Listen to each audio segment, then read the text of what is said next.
Bom dia, louvado seja Deus. Nós glorificamos o nome de Jesus por estar aqui mais um momento para trazer a palavra de Deus para os amados irmãos.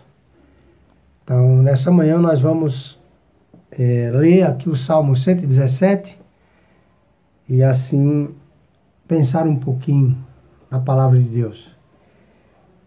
Diz assim a palavra de Deus no Salmos 117.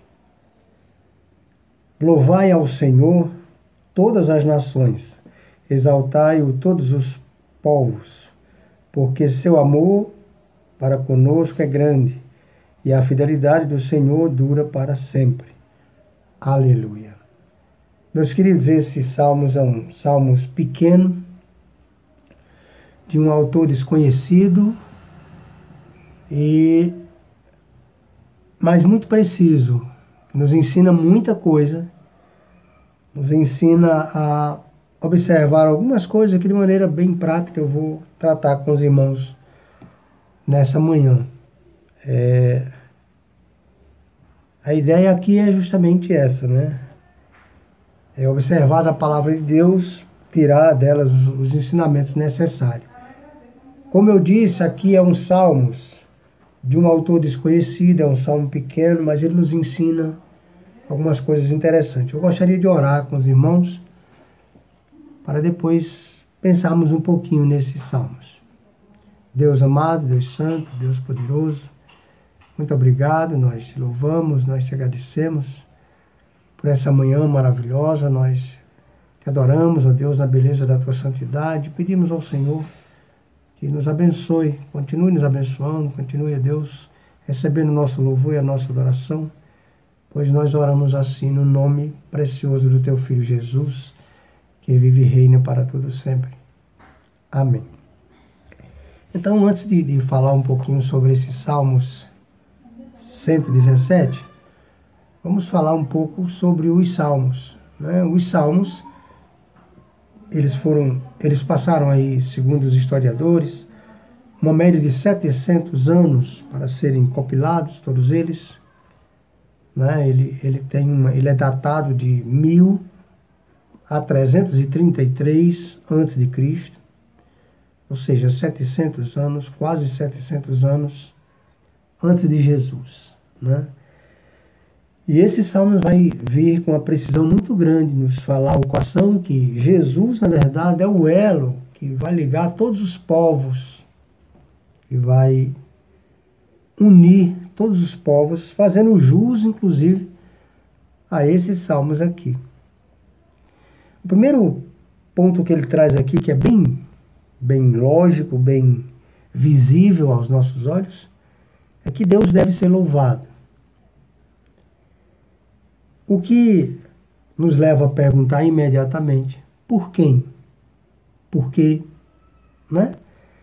E ele diz, Deus deve ser louvado, o que eu entendo que é um importante convite, é uma convocação não somente para um povo específico, mas para um povo chamado povo de Deus, e de maneira mais especial, um povo de Deus formado por todos os povos de todas as nações.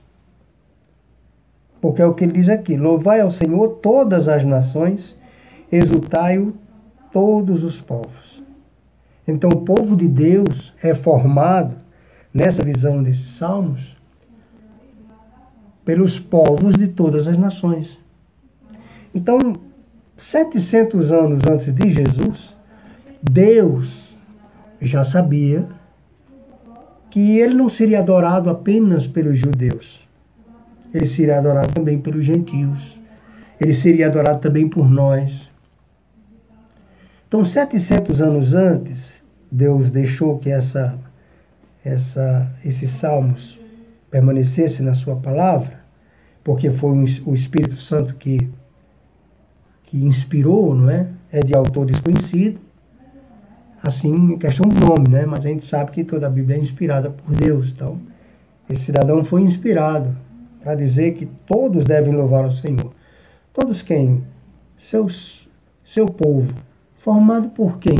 Aí vai ficar claro. Formado por todos os povos e todas as nações. Então, nosso Deus, desde aquela aquele momento da criação ali, ele já tem uma ideia, quando ele expulsa o homem e a mulher do jardim, ele já tem uma ideia de buscar os seus filhos, os seus adoradores. O que me deixa muito feliz. Né? Já havia no coração de Deus esse desejo. E é como uma ordem, ele é um imperativo que ele coloca aqui. Faz um convite especial, né? Como eu disse. Então, mas ele vai deixar bem claro que é um convite que mostra que ele não deveria ser adorado apenas pelos judeus, não havia um povo específico. Apesar de Jesus ter vindo dentro dessa proposta, João vai dizer, ele veio para os seus, e os seus não o receberam. E aí Pedro vai dizer que a multiforme graça de Deus chegou a todos os homens, porque Deus fez com que a sua palavra se expandisse e todos nós tivéssemos a oportunidade de adorar a Deus. Então, eu fico vendo em 2 versículos, no salmo, menor salmos da Bíblia, o menor capítulo da Bíblia, digamos assim, não é? Tão profundo. Porque Jesus vai ser a ponte de ligação para essa realização, para que os povos, ou todos os povos, adorem a Deus, para que o ser humano, conforme Deus havia planejado no Jardim do Éden, adore a Deus, para que o ser vivente adore a Deus, para que em tudo que houver fôlego, como diz o salmista Davi, haja louvor, adore a Deus. Jesus ele vai ser esse elo. Então, quando eu entendo que todos os povos devem louvar ao Senhor, eu entendo também que ele vai tratando de que esse povo de Deus é formado por povos e nações. Então, a grandeza de Deus, a fidelidade de Deus realmente é muito grande. E aí vem o segundo pensamento, que o primeiro é todos devem louvar. Então, o segundo versículo que vai nos apresentar a motivação, a verdadeira motivação do porquê ele deve ser louvado. Então, ele é simples, dizendo, porque seu amor para conosco é grande. Então, por que eu louvo a Deus? Porque o amor dele para comigo é grande. Se não fosse pela misericórdia dele, eu não estaria nem aqui. Não tinha nem como louvá-lo. Né? É isso que a gente aprende aqui. Porque o seu amor conosco é grande. E a outra coisa é a sua fidelidade, ou a fidelidade do Senhor dura para sempre. Então tem 2 motivos que nós precisamos deixar bem claro no nosso coração, que deve ser o verdadeiro ideal para a nossa adoração. Primeiro, o amor de Deus, que é grande. Segundo, a fidelidade dele dura para sempre. Ou seja, ele é imutável. Ele não abre mão. E aí o texto vai fazer uma exclamação aqui, onde dura para sempre, e vai dizer, aleluia. O que me chamou a atenção é que esse aleluia, a tradução dele, é a mesma coisa que louvai ao Senhor. Então ele começa dizendo louvai ao Senhor, que é a mesma coisa que aleluia, né, na transliteração desse texto. E ele termina dizendo aleluia, para não colocar a mesma frase. Ou seja, aqui é um convite, é uma ordem para todos nós. Louvai ao Senhor. Porque a tradução, como eu disse, de aleluia é louvai a Javé, ou Jeová, ou Senhor. Então, são 2 versículos profundos. Primeiro, pela época que ele foi escrito, Deus já dizendo que todos os povos, todas as nações o adorariam. Já deixa uma lição para o nosso coração. Jesus vem dentro desse plano. Jesus vem dentro desse plano de nos reaproximar a Deus. Por isso que o apóstolo Paulo, ele vai em Romanos, no capítulo 15. É interessante que ele vai apresentar esse versículo 17. Ele vai apresentar esse Salmo 117. E vai recitá-lo, né, no capítulo 15 de Romanos, de 7 a 11, o apóstolo Paulo vai entender em relação ao sacrifício de Cristo. Como que este salmo tem tudo a ver com esse salmo, porque Cristo fez a ligação de todos os povos para com Deus. Através de Cristo, todas as nações, todas as línguas, todos os joelhos se dobrarão diante do Senhor. Então é realmente profundo. E nessa manhã, nesse curto espaço de tempo, eu gostaria que você pensasse, e nunca mais ao olhar para esses salmos, pequenininhos assim, você fosse o mesmo, ou pensasse a mesma coisa. Primeiro, louvai ao Senhor. Era a mesma coisa que dizer aleluia. Todas as nações, exultai-o, todos os povos. Era um momento de festa, um momento de adoração muito grande, né? E ele vai dizer, por quê? Porque o seu amor para conosco é grande e a fidelidade do Senhor dura para sempre. Glória a Deus. Muito bom.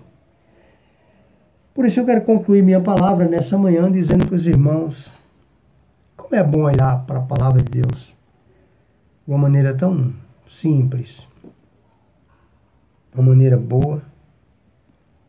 E era assim que o apóstolo Paulo olhava.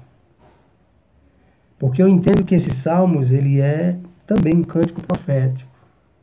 E quando o apóstolo Paulo vai colocar isso sobre Jesus, recitando esses salmos lá em Romanos 15, de 7 a 11, é um cumprimento de uma profecia. Né? Está se cumprindo ali uma promessa de que todos os povos adorariam o Senhor. E é isso que eu acho lindo na Bíblia, é isso que eu acho bacana na Bíblia, né? Em relação a aprendermos mais do Senhor. E nessa manhã eu estou te convidando, depois desses cânticos, depois desse momento que tivemos aí, não é? Para você pensar, né? Ler mais uma vez e entender sobre a misericórdia de Deus, né? Deus, ele seria adorado por todas as nações, todos os povos. E esse pensamento de Jesus ter vindo dentro dessa promessa é que nos reanima, é que nos faz compreender a ideia de um Deus todo-poderoso, é que nos faz compreender a ideia de um Deus soberano, de um Deus eterno, pois vai falar da sua fidelidade é para sempre, é um Deus eterno e é fiel.